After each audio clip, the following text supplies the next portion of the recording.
Hello students, I hope you all are good. So today we are here with the new topic of SST, that is the Constitution of India.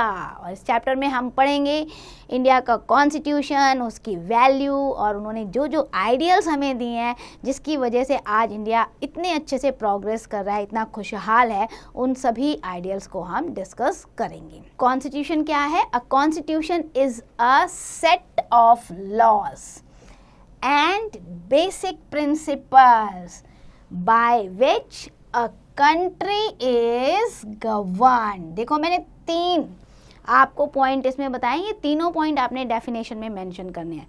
Set of law, basic principle, और in laws और basic principle के through country can govern. ठीक है, एक देश इसी से चलता है, तो इसे हम कॉन्स्टिट्यूशन कहते हैं. It is as per this that a country's government machinery is set up. और इसी के अकॉर्डिंग जो कॉन्स्टिट्यूशन में लिखा होता है ना, उसके अकॉर्डिंग ही एक देश की सरकार जो है फॉर्म होती है. फिर सरकार उन्हीं रूल रेगुलेशंस के बेस पे जो है देश को चलाती है. जैसे कि कॉन्स्टिट्यूशन में दिया हुआ है कि भाई सरकार के 3 अंग होंगे, आपका लेजिस्लेचर होगा, एग्जीक्यूटिव होगा, जुडिशरी होगा. फिर ये दिया है फेडरल फॉर्म ऑफ गवर्नमेंट होगी इंडिया में, तो सेंट्रल गवर्नमेंट है, उसके बाद स्टेट गवर्नमेंट है. फिर 1992 में हमने देखा कि पॉपुलेशन बहुत बढ़ रही है, तो हमने 3rd टायर ऑफ गवर्नमेंट भी बना दिया, लोकल सेल्फ गवर्नमेंट. तो ये सारा का सारा आपका कॉन्स्टिट्यूशन में मेंशन होता है और उसके अकॉर्डिंग ही ये मशीनरी गवर्नमेंट की वर्क करती है. अब आपको पता होना चाहिए बेटा, the constitution of India was drafted by our constituent assembly. अब ये कॉन्स्टिट्यूएंट असेंबली आज़ादी से पहले ही बन गई थी. आपको मैंने बताया था जब कैबिनेट मिशन प्लान आया था ना, प्रीवियस चैप्टर में बताया था 1946 में, तभी रिकमेंड कर दिया गया था कि कॉन्स्टिट्यूएंट असेंबली आप बनाइए and you start to write your plans और रूल्स और रेगुलेशन. तो अब क्या था, जो मेंबर थे ना कॉन्स्टिट्यूएंट असेंबली में, they were elected representative on party basis. मतलब डायरेक्टली लोगों ने नहीं उन्हें इलेक्ट किया था, इनडायरेक्टली जो आईएनसी के मेंबर्स थे उन्होंने इन्हें इलेक्ट किया था और कुछ बेसिस उन्होंने बनाए थे. जब उन्होंने इन्हें इलेक्ट किया तो इंडिया के अलग अलग पार्ट से अलग अलग फील्ड के लोगों को चूज़ करके लाए, क्योंकि देखो संविधान बना रहे हैं तो हमें पूरे भारत के बारे में सोचना है, हर धर्म, हर जाति, हर लैंग्वेज के बारे में सोचना है और हर एक की प्रॉब्लम को समझना है हर लेवल पे. तो बहुत अच्छे जो मेंबर्स हैं वो चूज़ होकर इसमें आए थे and they represented almost every sector of Indian people. अच्छा, अब क्या हुआ, सबसे पहले तो ड्राफ्टिंग कमेटी बनी. भैया इतना बड़ा संविधान लिखना है तो कुछ आउटलुक तो होना चाहिए ना कि भाई किस बेस पे लिखना है. सो ड्राफ्टिंग कमेटी बनाएगी जिसके चेयरपर्सन थे हमारे डॉक्टर भीमराव रामजी अम्बेडकर. और कॉन्स्टिट्यूशन बनाने में बेटा 2 इयर्स, ध्यान से देखो 2 इयर्स, उसके बाद 11 मंथ्स एंड 17 डेज, यानी कि पूरा 3 साल नहीं, उससे थोड़ा सा कम, 2 इयर्स 11 मंथ एंड 17 डेज लगे हमारे कॉन्स्टिट्यूशन को बनाने में. और तब जाके हमारा फाइनलाइज हुआ कॉन्स्टिट्यूशन. फाइनल फॉर्म जो थी कॉन्स्टिट्यूशन की, उसमें 395 आर्टिकल्स थे और 8 शेड्यूल्स थे. A total of over 7,000 amendments were proposed and 2,473 amendments were actually moved and debated also. So कहने का मतलब है lengthiest written constitution इंडिया का था वर्ल्ड में. और ये दिखा रहा है अपने आप में कि कितना सीरियस थे कॉन्स्टिट्यूशन के जो मेंबर थे कॉन्स्टिट्यूएंट असेंबली के, कि भैया देश में एक ऐसा संविधान बनकर आना चाहिए जो हर लेवल पे बहुत अच्छा हो, जो हर भारतीय की आवाज़ हो. So constitution of India was passed on 26 November 1949. इसको हम इंडियन कॉन्स्टिट्यूशन डे के रूप में भी सेलिब्रेट करते हैं, लेकिन हमने इसे उस दिन इम्प्लीमेंट नहीं किया. It came on to the force और इम्प्लीमेंटेड ऑन 26 जनवरी 1950. इसको हम रिपब्लिक डे की तरह मनाते हैं.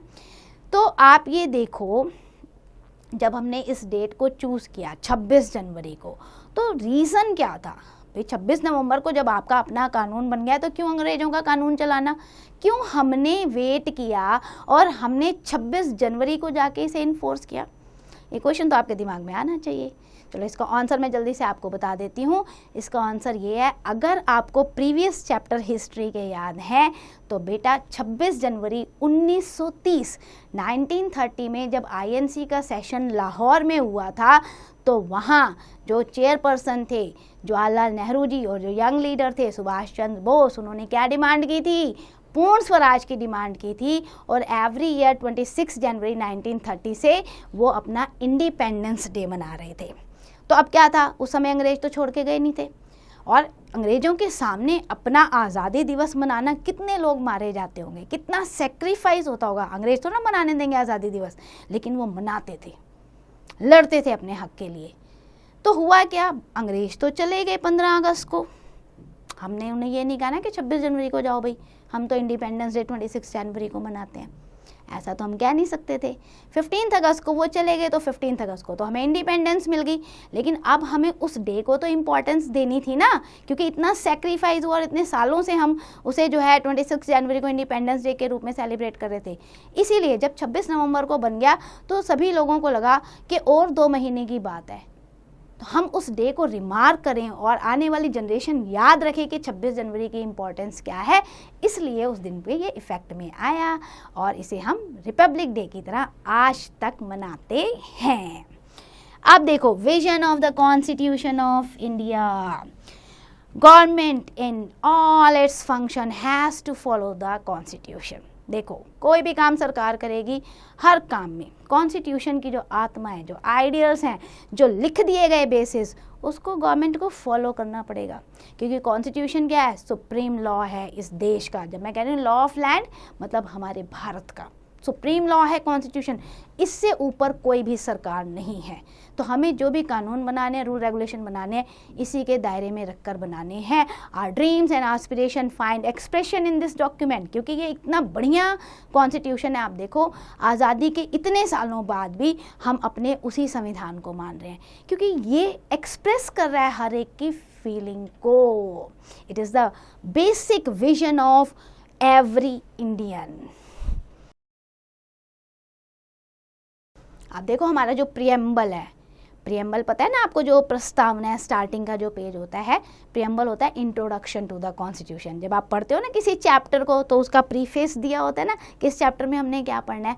सेम एज प्रियम्बल में इंट्रोडक्शन दिया होता है कॉन्स्टिट्यूशन का, उसमें लिखा हुआ है main M, main objective, main principle of the constitution जो हमें फॉलो करनी है। अब हम पढ़ते हैं कौन से वो प्रिंसिपल हैं जो प्रियम्बल में दिए हुए थे। सबसे पहले वर्ड दिया हुआ था सॉवरियन। सॉवरियन का मतलब होता है बेटा फ्री फ्रॉम आउटसाइड कंट्रोल, मतलब एक ऐसा देश who is having the supreme power. मतलब ऐसा ना हो हम कोई भी डिसीजन ले रहे हैं तो हमें दूसरे देश से, मतलब जो अमेरिका कहेगा वो मैं करूँगा, जो चाइना कहेगा वो मैं करूँगा, नहीं। उस कंट्री की अपनी सुप्रीम पावर होनी चाहिए, फ्री होना चाहिए आउटसाइड कंट्रोल से। और इंडिया सोवेरियन कंट्री है, फ्री कंट्री है। It means that it can makes a law without any interference of any other power of the world. कोई हमें थोड़ी ना बताएगा हमें अपना देश कैसे चलाना है। हम थोड़ी ना हो रहे हैं दूसरे देश जो दूसरों की बातों में आ जाए, है ना। और हमारे तो प्रियम्बल में लिखा है we the people of India. शुरू ही ऐसे होता है, हम भारत के लोग। तो भैया हम तो भारत के लोग ही हैं। सो सोवेरियन हो गया कि जहाँ देश की अपनी सुप्रीम पावर है, अपना निर्णय खुद ले सकते हैं, कोई बाहर की शक्तियाँ उसमें इंटरफेयर नहीं करेंगी। दूसरा आइडियल दिया हुआ था सोशलिस्ट। सोशलिस्ट कंट्री बेटा वो होती है which give the equal rights to all citizen in its national wealth. Resources पे इक्वली डिस्ट्रीब्यूट किया जाएगा, यानी कि समाजवाद। समाज में और इकोनॉमिक लेवल पे इक्वालिटी प्रोवाइड करना जो है, और वो फैसिलिटीज़ जो है गवर्नमेंट प्रोवाइड कर भी रही है। सो इसलिए इंडिया जो है सोशलिस्ट कंट्री है, जिसमें ऑल राउंड प्रोग्रेस हो इंडिया के सभी लोगों की। देन थर्ड आइडियल दिया था principle, that is the secular. Secularism doesn't means irreligion. इसका मतलब ये नहीं है कि बेटा धर्म के साथ हम पक्षपात करेंगे, इसका मतलब होता है धर्मनिरपेक्ष। यानी भारत एक ऐसा देश है बेटा जिसका अपना कोई ऑफिशियल रिलीजन नहीं होगा, है ही नहीं कोई ऑफिशियल रिलीजन। यहाँ पे हर धर्म के लोग जो हैं बिना किसी भेदभाव के मिलजुल के रह सकते हैं। Means no discrimination on the basis of religion. आप देखो, आपका जो श्रीलंका है उन्होंने डिक्लेयर कर रखा है बुद्धिज़्म है उनका रिलीजन, लेकिन इंडिया ने ऐसा कुछ डिक्लेयर नहीं कर रखा कि हमारा कौन सा धर्म है। हर धर्म के लोग यहाँ पर मिलजुल कर रह सकते हैं और स्टेट जो है इक्वल डिस्टेंस बना के रखेगा हर रिलीजन से। तो ये एक अच्छी बात है कि सभी धर्मों को जो है मान्यता मिली हुई है, धर्मनिरपेक्ष देश है भारत। देन डेमोक्रेटिक की बात करें तो people are having the supreme power in democracy. ये ऐसा उन्होंने बताया कि इंडिया जब आज़ाद होगा तो डेमोक्रेटिक फॉर्म ऑफ गवर्नमेंट बनाई जाएगी जिसमें all representative are elected by the people. इसीलिए अब्राहम लिंकन ने जब एक बार कहा था, once he quote, democracy is a form of government, जिसमें उन्होंने बोला था it is for of the people, by the people and for the people. लोगों की सरकार है, क्योंकि जो सरकार बना रहे हैं, जो नेता हैं, जो चूज होकर आ रहे हैं, वो भी लोग ही हैं बेटा। लोगों के द्वारा सरकार है, यानी कि हम ही वोट डालने जा रहे हैं, बाय द पीपल। हम वोट डालेंगे तो वो लीडर बनेंगे, एंड फॉर द पीपल। और जब सरकार बनेगी तो काम किसके लिए करेगी? Welfare of the people. तो ये बिल्कुल सच साबित होता है और ये आइडियल इंडिया में फॉलो होता है। देन आता है आपका रिपब्लिक। रिपब्लिक वर्ड का मीन्स होता है one which represent the people, यानी कि ऐसा देश जहाँ पे जो हेड है ना देश का वो इलेक्टेड होगा। हायरार्की नहीं होगा कि अगर मैं बन गई तो फिर मेरी बेटी, उसकी बेटी, ऐसा नहीं। हेड देश का जो है वो इलेक्टेड होगा, देश का अपना कॉन्स्टिट्यूशन होगा, हेरिडिटरी राइट्स खत्म कर दिए जाएंगे। Means the one which represent the people and in which the head of the state is elected by the people for a specific time period, so that is republic। तो India में आप देख लो, prime minister हो, president हो, 5 साल के लिए elect होते हैं। प्रेसिडेंट इलेक्टोरल कोलाज से इनडायरेक्टली इलेक्ट होते हैं और प्राइम मिनिस्टर तो हम डायरेक्टली ही इलेक्ट करते हैं। Then values and ideals of the Constitution of India, ये भी पढ़ना बहुत ज़्यादा ज़रूरी है। The preamble to our Constitution lays down certain values। उन values को जो है हमें समझना है, उन्हीं पे काम करना है और उन्हें बनाए रखना है, और कॉन्स्टिट्यूशन इस वैल्यूज़ पे वर्क करता भी है। देखो, नंबर 1 जस्टिस। प्रियम्बल में क्लियरली मेंशन है justice is the goal of the Republic of India. Her field में, चाहे वो सोशल हो, इकोनॉमिक हो, पॉलिटिकल हो, हर फील्ड में सबको जस्टिस मिलेगी। न्याय सबके लिए बराबर है, without any discrimination of sex, race, place और बर्थ। किसी बिहाफ पे आप जो है किसी के साथ भेदभाव नहीं कर सकते। आपको इन तीनों फील्ड में सबको न्याय देना पड़ेगा।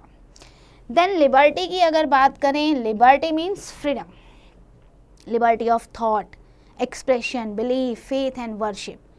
हमें ये 6 टाइप की फ्रीडम जो है मिली हुई है इंडिया में, और इस फ्रीडम को हम इंजॉय करते हैं, क्योंकि लिबर्टीज़ जो है बेटा नेसेसरी है for a decent way of life. अगर हमें बोलने का हक नहीं है, हमें पढ़ने का हक नहीं है, हमें इधर उधर घूमने जाने का हक नहीं है, हमें अपनी एसोसिएशन बनाने का हक नहीं है, हाँ, without violence, without harming the other. So liberty जो है वो इंडियन कॉन्स्टिट्यूशन में ये दी हुई है वैल्यू।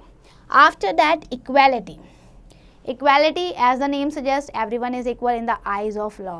राइट टू इक्वालिटी मिला हुआ है, कोई भी डिस्क्रिमिनेशन किसी भी बिहाफ पर नहीं होगा। No discrimination on the ground of religion, language, caste, colour, nothing. Everybody is equal in the eyes of law in the society. So equal opportunities सबको मिलेगी to progress, to develop, and this is the only criteria कि भैया आपने क्या है कि किसी को किसी भी आधार पे भेदभाव नहीं करना है। देन फ्रेटर्निटी की बात करें तो बड़ा अच्छा वर्ड ये हमने फ्रेंच रेवोल्यूशन से लिया था, फ्रेटर्निटी। फ्रेटर्निटी मतलब भाईचारा। मैं बड़ा मजाक में कहती हूँ ऐसा चारा जो भाई खाते हैं, लेकिन बेटा फ्रेटर्निटी का मतलब जहाँ हम मिलजुल के रहें, ठीक है। It seeks to cultivate the fraternity among all citizen of the country despite all their differences. इतनी डाइवर्सिटी इंडिया में है, उस डाइवर्सिटी को हमें यूनाइट करना है, इंजॉय करना है, तब जाके एवरीवन्स डिग्निटी जो है वो इन्हांस होगी। तो इसलिए मिलजुल के रहना बहुत ज़्यादा ज़रूरी है।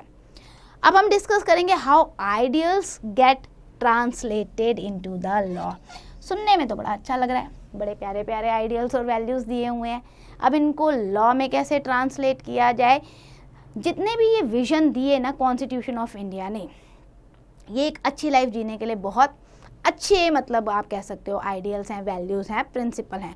Constitution of India itself has incorporated many provision, बहुत सारे हमने ऐसे कानून बनाए हैं जिसमें ये सारे आइडियल्स फुलफिल होते हैं। जैसे हमने क्या दिया है, हमने दिया है राइट टू वोट, हर 18 साल और उससे ऊपर के व्यक्ति को वोट डालने का अधिकार है। तो हमने पॉलिटिकल इक्वालिटी सबको प्रोवाइड की है।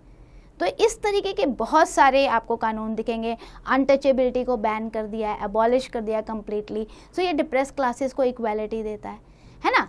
देन आपका देखो ह्यूमन ट्रैफिकिंग को बैन कर दिया गया है। तो ये जो है आपका ह्यूमन राइट्स को बढ़ावा देता है।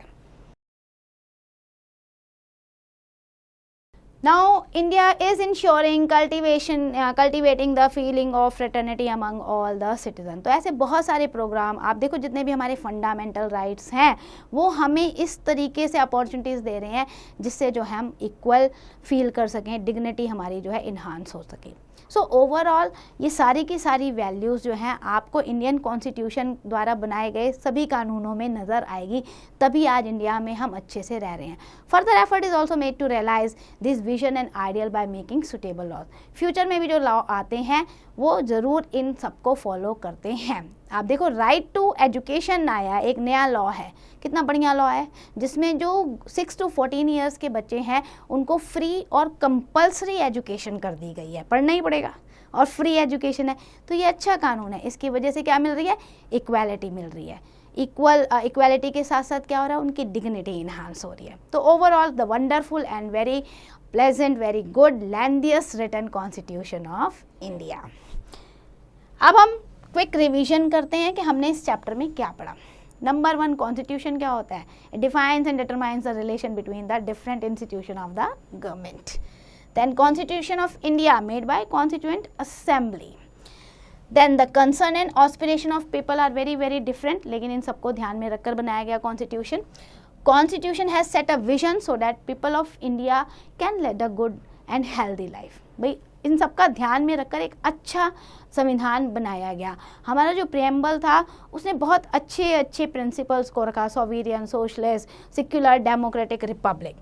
देन प्रियम्बल में ये भी लिखा गया कि जस्टिस, इक्वालिटी और फ्रेटर्निटी भी मिलनी चाहिए, लिबर्टी भी मिलनी चाहिए। और हमने ये एफर्ट्स भी किया हमारे कॉन्स्टिट्यूशन में, इन सारे आइडियल्स को ध्यान में रखते हुए कानून बनाए गए हैं। So that's end for the chapter. I hope you understand each and every topic. Please do the exercise carefully.